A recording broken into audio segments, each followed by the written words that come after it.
Allah menjadikan kita ini min ibadihil muttaqin, daripada hamba-hambanya yang bertakwa.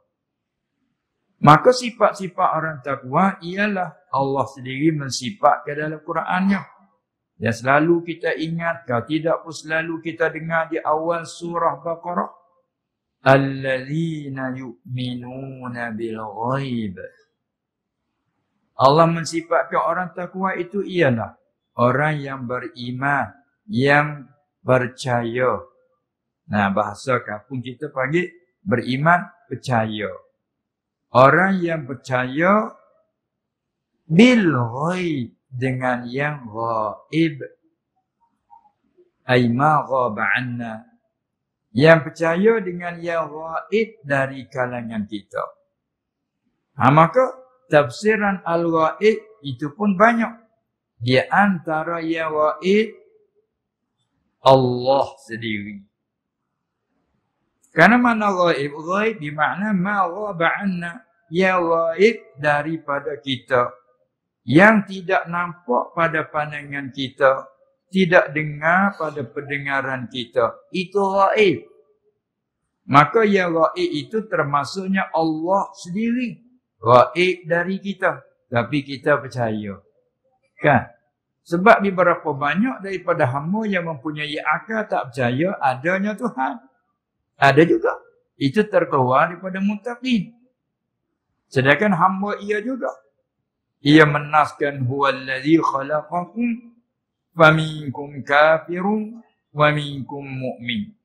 Ialah Allah telah menjadikan kamu, maka ada di antara kamu yang telah dijadikan itu ada yang beriman, yang percaya.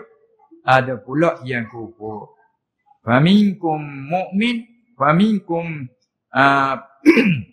huwallazi khalaqakum faminkum kafirun wa minkum mu'min. Semua kuasa dia. Hamba dia sama je. Sama je anak-anak cucu Adam.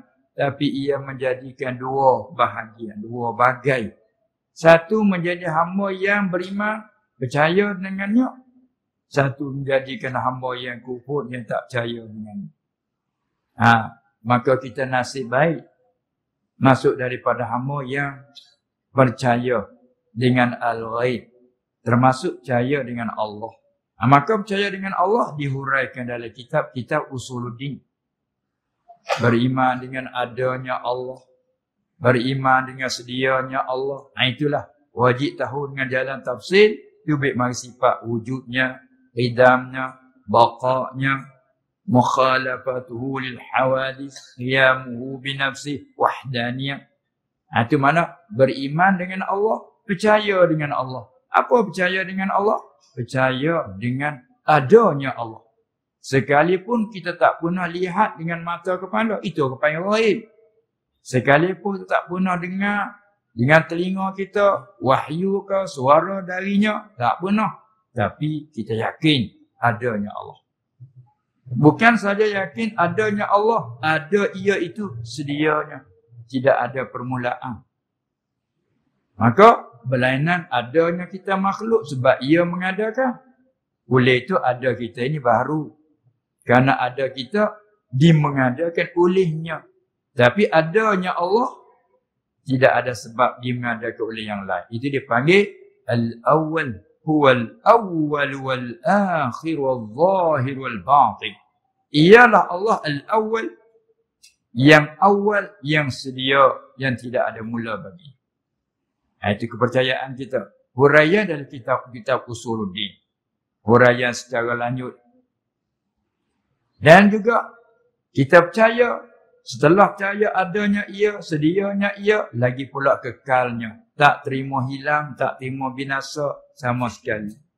Ada apa yang lain daripada dia, makhluk dia, terima binasa, bahkan akan binasa. Kullu man 'alaiha fa kullu syai'in halikun illa wajha.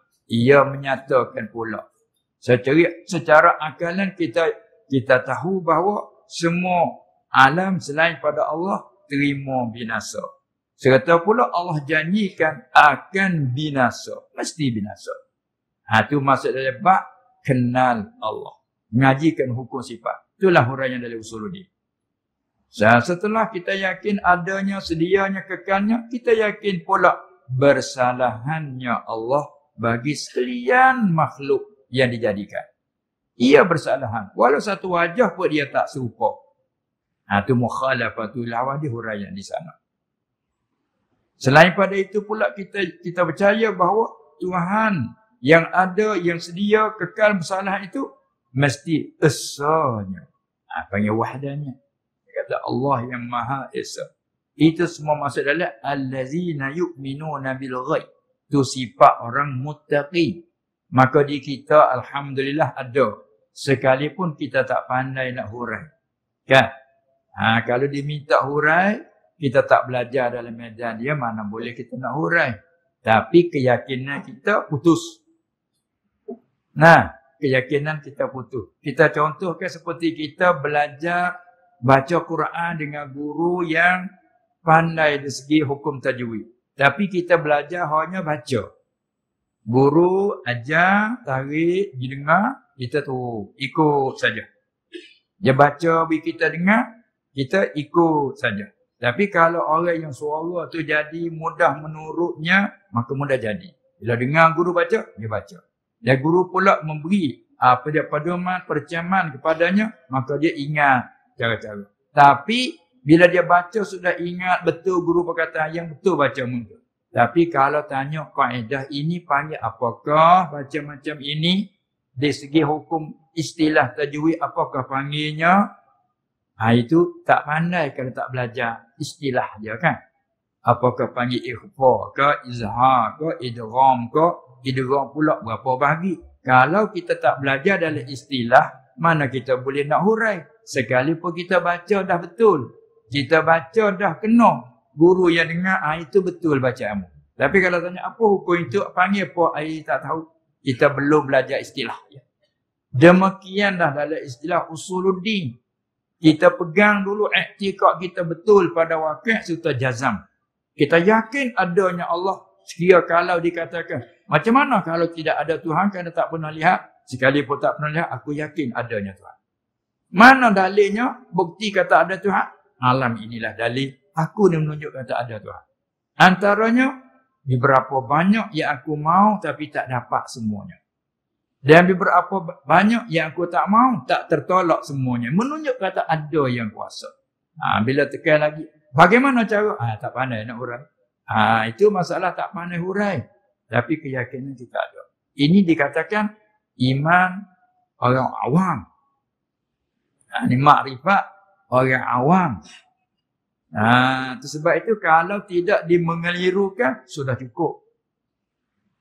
Kalau tidak ada disyubhatkan, sudah cukup. Kerana pegangan mereka dah putus.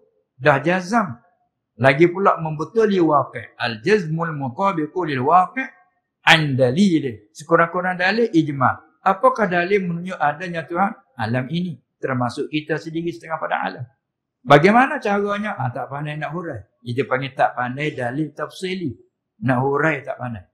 Ataupun setengah-setengah orang pandai hurai. Hurai. Apabila dia tanya. Kalau begini macam mana? Kalau begitu macam mana? Tak pandai nak menolaknya. Itu panggil sekadar pandai ijma'. Itu cukup. Kalau tidak ada syubhat yang berlaku. Kalau tidak ada serangan akidah lain yang berlaku, cukup nasbah kita agak awam. Walaupun dalam keadaan kita cukup nasbah tiap-tiap, tapi mesti adanya yang pandai huraian, yang pandai dalil tafsili, pandai menolakkan syubhat, mesti ada secara fardu kifayah.